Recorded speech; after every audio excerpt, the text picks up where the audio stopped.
सुप्रभात बच्चों, मैं रेणु यादव आज आपको पढ़ाऊंगी हिंदी द्वितीय नवीन पल्लव पाठ 18 भाग 1 डॉक्टर राधा कृष्णन। इस पाठ में हम डॉक्टर राधा कृष्णन की जीवनी पढ़ेंगे। बच्चों, सर्वप्रथम हम यह जानते हैं कि जीवनी किसे कहते हैं। जीवनी क्या है? किसी व्यक्ति के जीवन का चरित्र चित्रण करना, अर्थात किसी व्यक्ति विशेष के संपूर्ण जीवन वृत्तांत को जीवनी कहते हैं। जीवनी का अंग्रेजी अर्थ बायोग्राफी है। जीवनी में व्यक्ति विशेष के जीवन में घटित घटनाओं का कलात्मक और सौंदर्यता के साथ चित्रण होता है। बच्चों, जब किसी व्यक्ति विशेष के बारे में उनकी पूरी जानकारी दी जाती है, जैसे वो कहाँ पर पैदा हुए थे, कब पैदा हुए थे, उनके घर में कौन कौन था, उन्होंने अपने सामाजिक जीवन में क्या क्या किया, उन्होंने अपने जीवन में क्या क्या उपलब्धियां पाई, जब इसका वर्णन किया जाता है उसको जीवनी बोलते हैं। इस पाठ में हम डॉक्टर राधा कृष्णन की जीवनी को पढ़ेंगे। डॉक्टर राधा कृष्णन का व्यक्तित्व अत्यंत प्रेरणाप्रद है। इस लघु लेख में डॉक्टर राधा कृष्णन के जीवन के विषय में जानकारी प्रदान की गई है। बच्चों, आज इस पाठ में हम डॉक्टर राधा कृष्णन के जीवन के बारे में जानेंगे। डॉक्टर राधा कृष्णन का जन्म 5 सितंबर सन 1888 को तत्कालीन मद्रास प्रांत के चित्तूर जिले में तिरुतनी नामक गांव में हुआ था। इनके पिता सर्वपल्ली वंश के धार्मिक प्रवृत्ति के निर्धन आंध्र ब्राह्मण थे। इनके पिता की आर्थिक स्थिति भले ही साधारण थी, किंतु उनकी धर्म के प्रति आस्था वास्तव में असाधारण थी। इसी कारण राधा कृष्णन को धार्मिक संस्कार बाल्यकाल से प्राप्त हुए। महान दार्शनिक, श्रेष्ठ तत्वचिंतक, निपुण शिक्षा शास्त्री, आदर्श शिक्षक एवं विलक्षण प्रज्ञावान डॉक्टर राधा कृष्णन विश्व के उन महान लोगों की श्रेणी में थे जो शिक्षक होते हुए भी राष्ट्र के सर्वोच्च पद पर आसीन हुए। बच्चों, डॉक्टर राधा कृष्ण का जन्म 5 सितंबर को हुआ था, 5 सितंबर 1888 में, और मद्रास में हुआ था। उनके गांव का नाम तिरुतनी था और जो कि चित्तूर जिले में था। बच्चों, डॉक्टर राधा कृष्णन के पिताजी सर्वपल्ली वंश के धार्मिक प्रवृत्ति के निर्धन व्यक्ति थे। वह एक ब्राह्मण थे और वो अपने धर्म को बहुत मानते थे। निर्धन होने के बावजूद भी वह अपने धर्म को बहुत मानते थे और इसी वजह से डॉक्टर राधा कृष्णन में भी बचपन से ही सारे धार्मिक संस्कार आए। डॉक्टर राधाकृष्णन एक महान दार्शनिक थे, निपुण शिक्षक थे और शिक्षक होने के साथ साथ वो राष्ट्र के सर्वोच्च पद पर भी आसीन हुए। राधाकृष्णन ने एमए की परीक्षा में अपना शोध प्रबंध दी एथिक्स ऑफ वेदांत विषय पर लिखा था। इस शोध प्रबंध को पढ़कर प्रोफेसर हांस ने कहा था, इसमें दर्शन शास्त्र के न केवल मुख्य सिद्धांतों का विवेचन किया गया है, बल्कि उसे आत्मसात भी कर लिया गया है।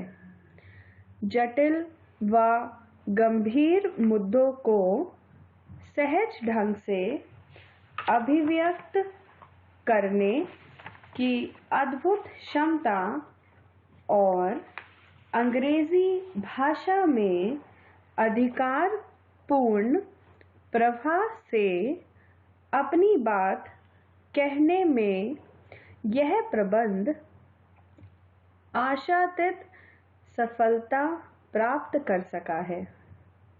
बच्चों, राधाकृष्ण जी एमए की परीक्षा दे रहे थे। उसके साथ साथ उन्होंने एक शोध प्रबंध लिखा जिसका विषय था दी एथिक्स ऑफ वेदांत, जिस शोध प्रबंध को पढ़ के प्रोफेसर हांस ने बोला कि इस शोध में ना ही दर्शन शास्त्र के मुख्य सिद्धांतों के बारे में बताया गया है, बल्कि उसको पूरी तरह स्वीकारा भी गया है। कठिन व गंभीर विषयों को सहज ढंग से प्रकट किया गया है और इसमें हम देख सकते हैं कि अंग्रेजी भाषा में अधिकारपूर्ण प्रभाव से अपनी बात कहने में यह प्रबंध आशा से अधिक सफलता प्राप्त कर सका है। यानी कि प्रोफेसर हांस राधाकृष्णन के शोध प्रबंध दी एथिक्स ऑफ वेदांत से बहुत खुश थे। इस प्रकार डॉक्टर राधाकृष्णन अपनी प्रथम रचना से ही लेखन के क्षेत्र में पहचाने जाने लगे। वे पहले मद्रास के प्रेसिडेंसी कॉलेज में दर्शन शास्त्र के व्याख्याता के रूप में नियुक्त हुए।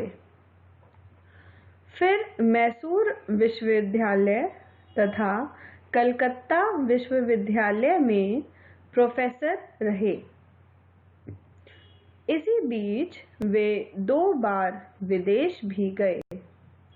वे आंध्र विश्वविद्यालय, वोल्टेयर और बनारस हिंदू विश्वविद्यालय के कुलपति रहे। बच्चों, एमए करते हुए जब डॉक्टर राधाकृष्णन ने अपना पहला शोध दिखाया, तब उसी शोध से उनका नाम बहुत प्रसिद्ध हो गया और वो बहुत लेखन के क्षेत्र में पहचाने जाने लगे।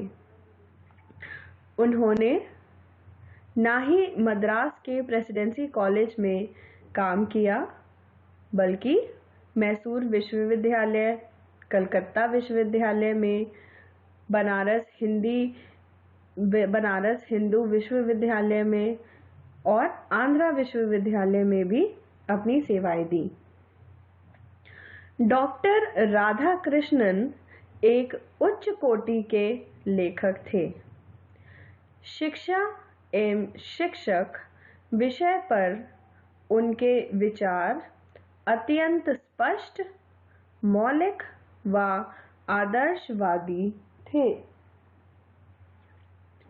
उनके अनुसार शिक्षक वह है जो स्वयं और मानव के भविष्य के प्रति विश्वास के साथ समर्पित है।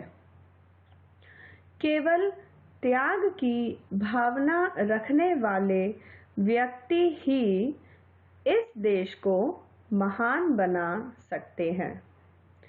वे अक्सर कहा करते थे कि आत्मा का विकास व मुक्ति ही जीवन का उद्देश्य है।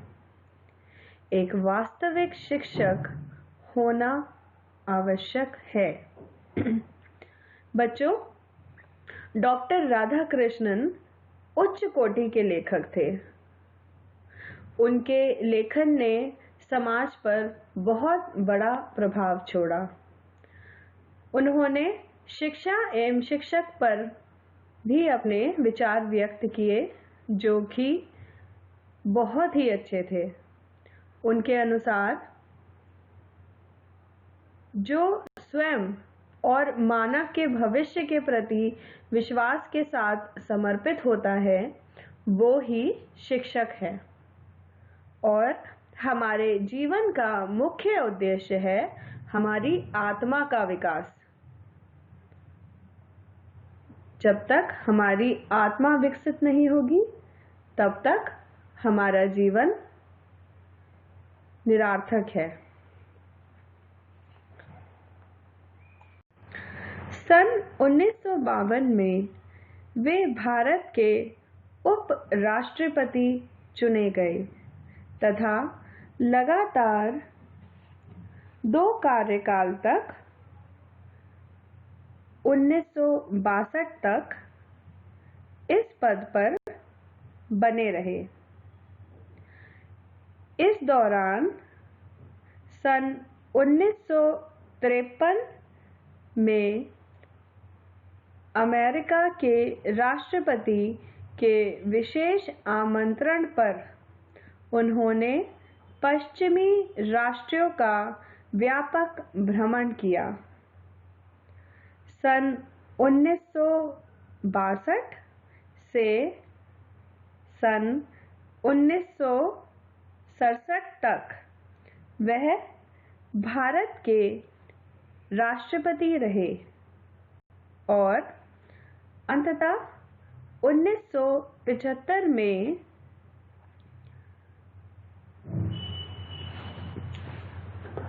87 वर्ष की अवस्था में उनका स्वर्गवास हो गया। बच्चों, डॉक्टर राधाकृष्णन सन 1952 में भारत के उपराष्ट्रपति चुने गए और उन्होंने 2 कार्यकालों तक इस पद को संभाला। इसी दौरान उन्हें अमेरिका के राष्ट्रपति ने आमंत्रित किया, जिसमें उन्होंने पश्चिमी राष्ट्रों का व्यापक भ्रमण किया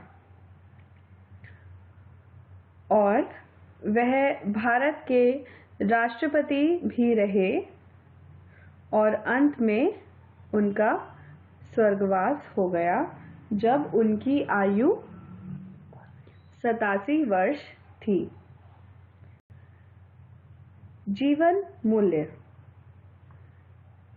शिक्षक राष्ट्र का भविष्य निर्माता होता है।